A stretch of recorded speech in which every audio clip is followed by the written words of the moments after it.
Una vez fui a Fortaleza, en Brasil, a hablar con los consejeros populares del presupuesto participativo, y cuando le conté toda la experiencia europea, empezaron a hacerme, ¡ay, qué horror, qué mierda, eso no es participación, qué es esto! Y yo me quedé así. Al primer momento no entendí. Después de 2 horas de debate, entendí perfectamente. Su manera de participar era una manera centrada en ¿cómo decir? El choque de poderes, ¿no? Lo que se hace en un proceso participativo brasileño, especialmente en los años del Partido de los Trabajadores y tal, era principalmente construir espacios donde quien no tenía poder antes finalmente podía tenerlo. Y esto a veces iba contra una cierta racionalidad de la administración pública. La necesidad de tener regla técnica para asfaltar una calle o no asfaltarla, ¿no? 4.000 personas que te gritan que tienen que asfaltar esta calle, a un político lo asustan y al final asfalta la calle, solo que después de 2 años la calle pierde el asfalto porque fue asfaltada sin respetar la regla técnica. El asfalto es frágil, ¿no? Como el tipo de fórmula de pavimentación, y entonces eso es una cosa que pasa muchas veces.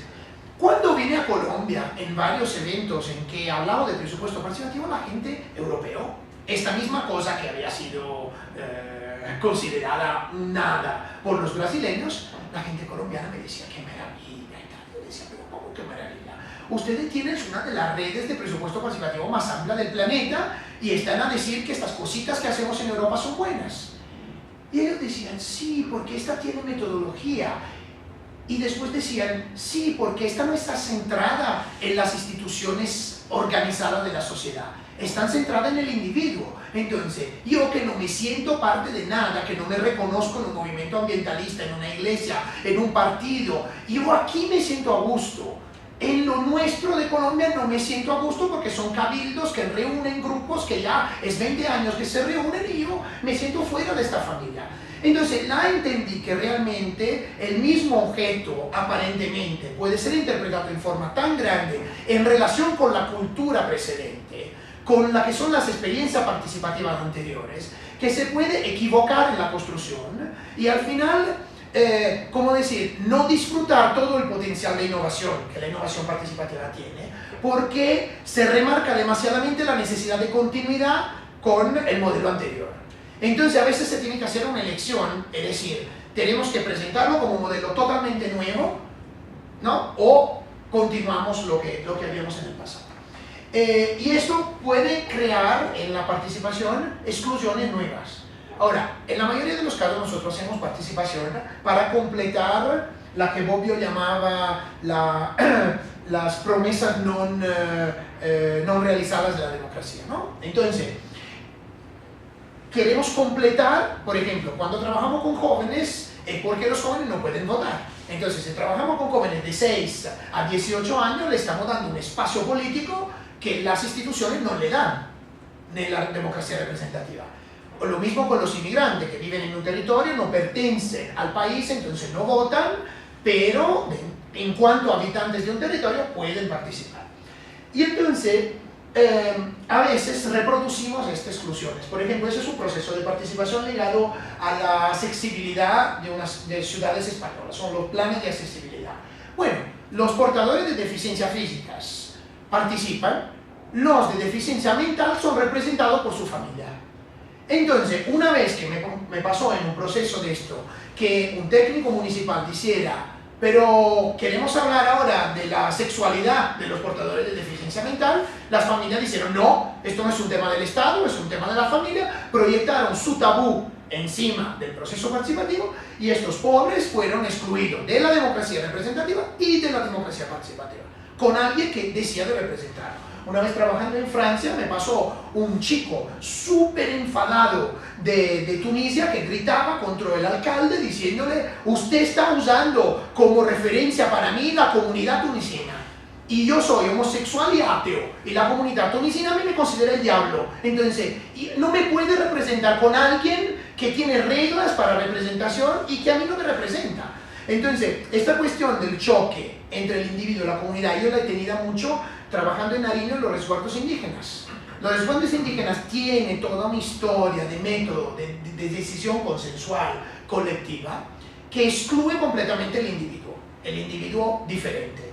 Entonces, trabajar con participación en los resguardos quiere decir hacer ese trabajo muy difícil de respeto de la cultura local y al mismo tiempo de entender que en un cuadro centrado en una visión de derechos humanos que tienen una componente individual también, no solo una componente colectiva de pueblo, es importante ponerse el problema si la metodología que creamos pueden determinar nuevas exclusiones o reforzar las exclusiones que ya la sociedad tiene. Y eso es un problema que no es secundario, especialmente en estos contextos. Y es por eso que se trabaja con los jóvenes de forma hoy deliberativa, o sea, los procesos participativos llegan a codecidir, porque los jóvenes normalmente fueron usados por años como masa de maniobra para imágenes en la media, para que los alcaldes pudieran tener su foto con 5.000 jóvenes en los periódicos y tal, pero normalmente cuando se llegaba al final de un proceso, el proceso resultaba totalmente decorativo y coreográfico, ¿no? En el final no se estaba haciendo nada de lo que los jóvenes habían dicho. Y entonces esos son niños que votan. Yo diría que podemos añadir a la definición de antes una nueva definición, que un proceso participativo hace sentido, porque cuesta mucha energía organizar un proceso participativo, especialmente cuando no está previsto por ley. Ahora aquí entramos en una otra cosa, que usted tiene muchas leyes, yo diría hoy una hipernormativización sobre participación. Claro que vuestra cultura considera que si no está escrito en la ley, no se hace. Pero es verdad también que la ley puede tener grados diferentes de contenido, y si el contenido es muy detallado, al final la ley se vuelve un lugar donde la gente hace hecho, y todo pro forma solo para decir al Estado he hecho lo que era mi deber. Pero la participación se queda sin alma. El alma de la participación es un alma humana, de intercambio, no es un alma burocrática. Y entonces, en ese sentido, para mí, los procesos participativos que hace sentido empeñarse para hacer son los que construyen nuevos derechos para alguien durante el proceso. Entonces, yo diría que un poco esas son las definiciones. Yo lo necesitaba porque también cuando entramos en el presupuesto participativo tenemos un nuevo problema, que nosotros estamos entrando en un campo minado, que es un campo donde la gente tiene miedo de participar porque cree de no poder contribuir con nada. Yo, antes de hacer algunos presupuestos participativos italianos, hicimos con el municipio un estudio pidiendo a las personas que nos respondieran sobre cuál de los sectores de la municipalidad se sentían a gusto a dar contribuciones. Y sobre el presupuesto, cero. No había nadie que decía puedo decir algo sobre el presupuesto. Nos hemos dado un problema. Tenemos que explicar lo que es un presupuesto participativo. Porque el presupuesto participativo es un espacio, bueno, se imaginaba el presupuesto como un filtro entre las promesas o las mentiras, si queremos ser malos es la mentira, si queremos ser buenos las promesas de una clase política y lo que se realiza en el territorio. El filtro es el presupuesto. Lo que no está en un presupuesto no va a acontecer. Es inútil que nos decimos en una visión liberal que el sector privado lo va a hacer, porque el sector privado lo va a hacer como interés suyo y no como interés de la colectividad en la mayoría de los casos. Entonces, tenemos que ponernos ese problema. Entonces, estamos a hablar del presupuesto participativo, convidando a la gente a hacer un presupuesto participativo, y la gente no quiere saber de presupuesto, porque luego que escucha la palabra, imagina estos datos técnicos ilegibles, porque el presupuesto nace en el 800 para controlar a los ejecutivos políticos y se transforma en algo tan tecnicizado que al final es dominado solo por los más expertos entre los que trabajan para el ejecutivo político. Quiere decir que no controla más nada, porque el controlado, el teóricamente controlado, se vuelve el único capaz de ser controlador, ¿no? Entonces, el presupuesto participativo es una manera de redevolver al presupuesto su capacidad de control sobre la política. Y para esto a veces necesita empezar del alfabeto. Estos son uno de los murales que se usan en algunas ciudades africanas para explicar la comparación entre un presupuesto familiar y un presupuesto de un municipio. ¿Qué es una inversión? ¿Qué es una deuda? ¿No? ¿Qué es en la familia y qué es entonces en el municipio? Entonces, la alfabetización empieza de cero. ¿Hay preguntas generales sobre esta parte? Claro que tenemos que entrar todavía en el presupuesto participativo, pero no quería dejar algo, porque imagino que tienen punto de vista que no será necesariamente coincidente con los míos. Por eso que hago una premisa un poco sobre mi visión. Bueno, hace 20 años que trabajo en esto y tengo una visión, no será la justa para ese contexto, pero... ¿Cómo juega ahí en todo esto? Por ejemplo, se suele hablar, no quiere decir que sea, de pronto no es muy práctico hablar de eso, pero ¿cómo incorporar ahí esa perspectiva del enfoque de las capacidades? De que habla Amartya Sen y Nussbaum, etc., lo que plantea como problema es un poco cómo lidiar con las preferencias adaptativas. ¿Sí? Las poblaciones tienen preferencias adaptativas, ¿sí? Las mujeres o los campesinos, que han sido condicionadas por una historia a veces de corrupción, de exclusión, y entonces cómo buscar el presupuesto más justo o las decisiones más justas en un contexto donde esas preferencias adaptativas tienen ganada a la gente. Yo diría que esa imagen que teníamos antes del proceso de no participación, de comunicación social vertical, y del otro horizontal, que después es fuerte porque las cosas son negociadas en la sociedad, debe ser un poco el marco guía de una respuesta de ese tipo. O sea, si los procesos, nosotros tenemos una palabra que es a riesgo, que es deliberativo. En inglés, en el mundo anglosaxónico, deliberativo es intercambio de opiniones y argumentos, ¿no? En el mundo latino, el deliberativo quiere decir decisorio, ¿no? Que una cosa que trae una decisión al final, tanto que a veces se llaman deliberaciones los actos públicos, ¿no? de decisión. Yo creo que sin las dos componentes de la misma palabra no se llega a resolver el problema que has planteado, porque es solo el diálogo aprofundado sobre los temas que puede determinar soluciones que respondan a necesidades verdaderas y no a necesidades que el mercado, por ejemplo, nos ha planteado. El mercado para vendernos cosas siempre, constantemente nos dice que tenemos que tener la mejor fotografía posible dentro del móvil, y entonces tenemos cada vez que mudar de móvil con el nuevo modelo de iPhone o de Samsung que sale.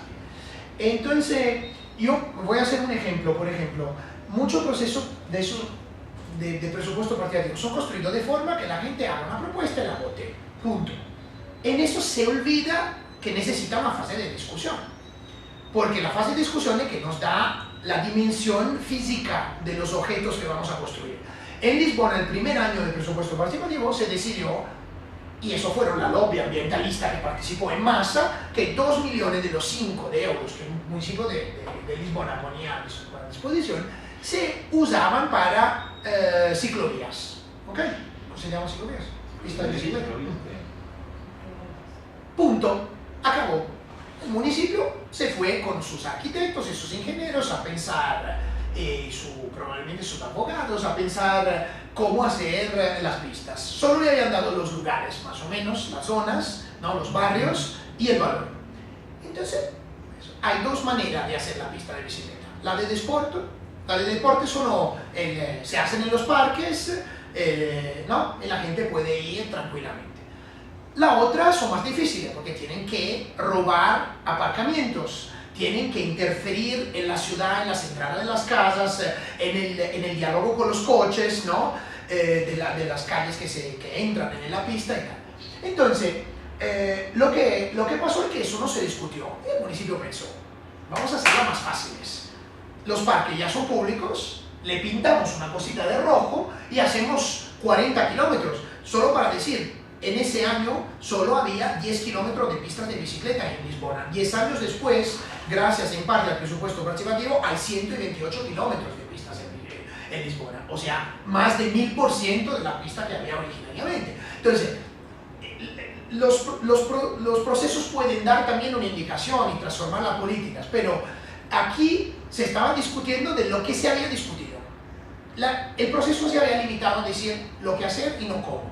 Y cuando el municipio empezó a hacer esta pista, estas ciclovías, los ciudadanos bajaron a la calle bloquearon los Caterpillar, impidieron que fueran hechas, tuvieron que reponerse en un proceso de discusión sobre las nuevas ciclovías y solo después de 1 año y medio las ciclovías fueran hechas.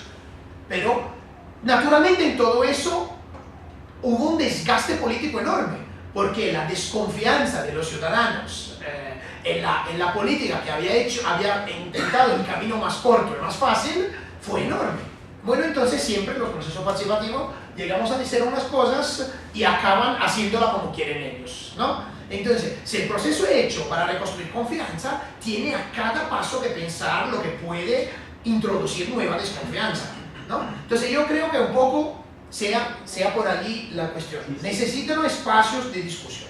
Y espacios de discusión donde tengan voz igual y regla para tener voz igual personas diferentes de lo que están habituados a hablar. Los jefes de los movimientos de varios tipos que siempre han tenido una interlocución con la política. Se construye un proceso de ese tipo, no es para que lo mismo hablen como hacían siempre con el alcalde. Y es por eso que muchas veces esos procesos son boicoteados por las organizaciones preexistentes. Yo he asistido en varias ciudades, me recuerdo en Roma, los primeros días del presupuesto participativo, las asociaciones de barrio habían entendido que ese proceso le quitaría el monopolio del diálogo con el alcalde. Entonces, ¿qué hicieron? Pusieron en todas las casas noticias falsas que el proceso había sido cancelado para que nadie fuera y el municipio no pudiera decidir. O se decidía igual con 5 personas, después le decían, ese proceso no es representativo, no puede decidir por una ciudad de 2,5 millones con 5 personas, ¿no? Entonces, hay todo un juego para no perder el monopolio de la representación, tenemos que saberlo. Entonces, puede ser más fácil, como se hizo en Colombia muchas veces en el presupuesto participativo, construirlo en torno de esas mismas organizaciones que ya participaban. Pero eso no produce nada de nuevo en relación a la desconfianza política, porque son élites que se hablan entre sí, que tienen su lenguaje, que cuando vas... Recientemente he participado de un planeamiento. ¿Quién era de usted que se ocupa de planeamiento participativo? Tú. Ok. Disculpe. Yo me recuerdo que entramos en un proceso en que los arquitectos se hablaban entre ellos con un lenguaje del urbanismo que nadie entendía. Entonces los ciudadanos estaban iniciando a desaparecer. Entonces, para evitar que desaparecieran porque ya estaban descontentos, se le dijo, no, la próxima semana vamos a hacer una otra cosa, vamos a cambiar lenguaje. Se contrató un grupo de teatro del oprimido que hizo un proceso de, ¿cómo decir? Construyó toda una serie de chistes encima, sobre el lenguaje del urbanismo. Usaban algunas palabras incomprensibles, asociando a palabrones, diciendo, ay, es esto no se puede decir, es eso, un poco diferente, y mostraban las palabras. Al final la gente salió del evento conociendo todas las palabras porque uno de los problemas es que nosotros pensamos que la política tenga que hablar un lenguaje más simple, pero después entramos en el problema que tenemos la ley que demanda un lenguaje complejo. Entonces, si tú usas todo el proceso participativo un lenguaje simple, y la gente no se empodera del lenguaje complejo, cuando el proceso acaba, hay alguien que tiene que hacer la traducción, es retransformar el lenguaje simple en lenguaje de la ley. Y entonces, esta persona que hace eso es un gatekeeper, ¿no? Uno que cierra puertas, es un filtro. Entonces, si la ciudadanía es desconfiada en la política y hay un nuevo gatekeeper que interpreta su pensamiento, eso es lo que se hace con los niños. Los niños hacen su proceso, hacen sus diseños y después hay 3 profesoras que se diseñan todo y dicen, los niños han querido decir esto. No, disculpe, no han querido decir nada de esto, pero usted la ha interpretado así. El problema es que nadie puede en un proceso participativo darse el lujo de reinterpretarlo antes del pasaje final, que es la aprobación. Entonces, aquí se genera todo una serie de otros problemas que son importantes. Y dado que tratamos de presupuesto, esto podría ser uno de los problemas, ¿no? Si los números son utilizados por un gatekeeper que al final no lo torna transparente, la gente pierde la pasión. Estos son algunos de los países donde hoy hay el presupuesto participativo. Yo diría, aquí es un poco la diferencia entre mi charla de hoy y algunas de las anteriores que han tenido, que hablaban de metodología. Yo quiero esclarecer que yo no voy a hablar de una metodología, porque el presupuesto participativo no es una metodología para mí. Es una serie de principios, ¿no?, que iluminan una nueva relación entre la transparencia y las acciones de la gobernabilidad, que intenta construir una nueva relación entre el ciudadano y sus políticos, pero no hay una metodología sola. Puedes usarse millares de metodologías dentro del presupuesto participativo, que ya están consolidadas inclusive. Entonces, el punto es, entonces, ¿qué es el presupuesto participativo? Yo creo, esa es mi visión, obviamente, a mí me gusta mucho una palabra que viene de un... después, en el próximo día, os mando una lista de textos eventualmente donde pueden recuperar estas cosas, si os interesa. Un autor indiano que trabaja en Estados Unidos, que se llama Arjuna Padurai, es un antropólogo, que construyó un concepto que es ideoscape. L'ideoscape no es exactamente un modelo, porque es un modelo que solo es verdadero cuando se realiza en territorios locales. El problema es que los territorios locales se relacionan con contextos y hacen cosas totalmente diferentes. Entonces, cuando tú interpretas la realidad para intentar reconstruir, digamos, de forma inductiva y no deductiva el modelo, al inicio tú construyes tus modelos reales de forma deductiva. Tienes un modelo en la cabeza, Porto Alegre, ¿no? Le da forma, lo adapta, y cuando llega con tantas adaptaciones, todas diferentes, a contexto todo diferente, se intenta reinducir el modelo, te viene una cosa completamente diferente del original. Y entonces, para mí es esto, la ideoscape es un modelo evolutivo que muda constantemente en medida que muda la realidad. Entonces, yo vería bien este término, estoy de acuerdo que puede no satisfacernos, para el presupuesto participativo, que nace en un contexto sudamericano y no nace en un contexto sudamericano cualquiera, nace en los 3 años después de la fin de la dictadura. O sea, nace en un momento en que era necesario reconstruir la confianza de los ciudadanos en las autoridades locales. Pero nadie lo dice esto, nace también por una otra razón, que la ley electoral brasileña preveía una separación entre ejecutivo y consejo. Entonces, lo que pasaba era que había ejecutivo en que el alcalde personalmente era electo porque la gente lo amaba, pero después votaba concejales de otros partidos y el alcalde no tenía la mayoría, no podía hacer nada. Entonces, en un sistema de ese tipo, electoralmente, ¿cómo decir?, construido de una forma binaria, ¿no? Que separa completamente el ejecutivo del legislativo municipal, el presupuesto participativo era un instrumento de los alcaldes para poder gobernar. Porque si había 10.000 personas a decirle que sí a esa medida de su programa electoral era buena, los concejales, por miedo de no ser reelecto, al final, tapándose el naso o quedándose en casa simulando una enfermedad ese día, ¿no? Al final lo votaban o dejaban pasar la medida.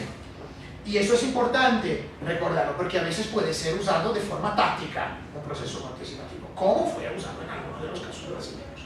Cuando se expande, primeramente se expande a América Latina, y expandiéndose a América Latina, muda completamente de cara. Nosotros pensamos en América Latina como todo único, pero si usted mira a los presupuestos participativos de Ecuador, de Bolivia, de Colombia, de Perú, son casi todos basados en organizaciones sociales, no en individuos. Cuando en Brasil fue el marco esencial del presupuesto participativo fue dialogar con los individuos que no acreditaban más en mediaciones sociales de ningún tipo, no solo la política o las sindicales, ¿no?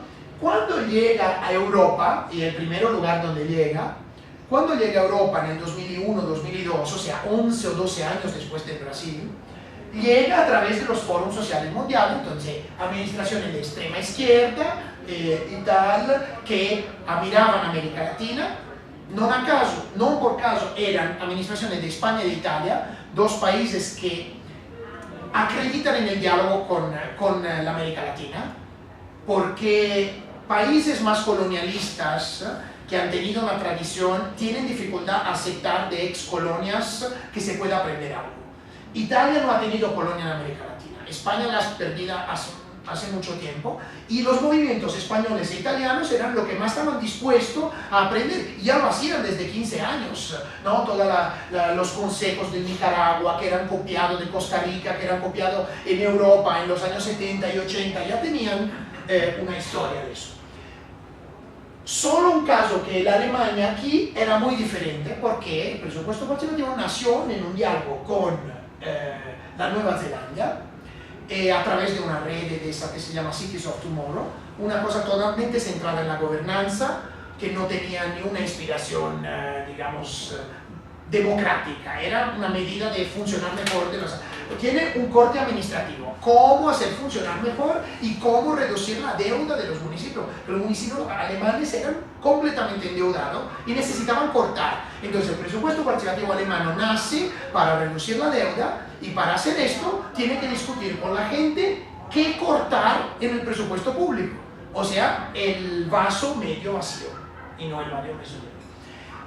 Cuando se desarrolla en todos los países fuera del caso alemán, que después tendrá contaminaciones también a través de fundaciones Rosa Luxemburg y otras fundaciones de izquierda, lo que pasa es que empieza la cooperación, sobre todo la cooperación española inicialmente, después la suiza, la noruega, a traer la sueca que ha trabajado en Albania sobre estos temas, empieza a exportar un poco la idea del presupuesto participativo en el este europeo y en África.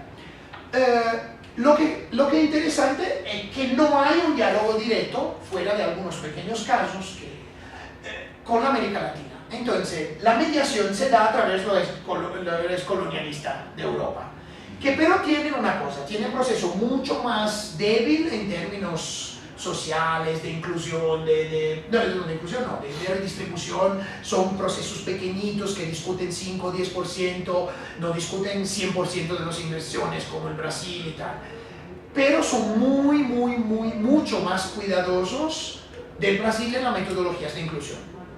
O sea, la Europa tiene una tradición, especialmente en el planeamiento, centrada en la random selection, ¿no? En el sorteo de los habitantes, para tener ciudadanos comunes y no solo automovilizados. Tiene toda una serie de facilitadores que tienen técnicas neutras para envolver directamente a lo más pobre. Tiene toda una serie de metodologías de outreach, ¿no? Para llegar a las personas en los lugares donde viven. Y entonces cuando exporta en África, lo exporta con esa conciencia, que los latinos americanos eran muchas veces demasiadamente confrontacionistas en términos de poder y se olvidaban que al final acababan participando en lo que ya siempre habían participado, o poco más. ¿Ok? Eso es uno de los problemas que se ha determinado. Entonces, los presupuestos participativos europeos son reducciones de los latinoamericanos, sin duda, en términos de volumen de dinero y de impacto en la máquina pública, de impacto en el territorio, pero tienen una vertiente social mucho más atenciosa a estos fenómenos.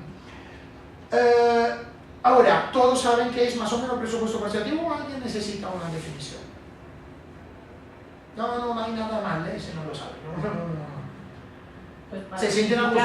Es que podemos entender creo que podemos tener distintos conceptos. Está bien, perfecto. Entonces, hay una visión muy general que es un proceso que confía a los ciudadanos una parte de la discusión y la decisión sobre una parte del presupuesto público.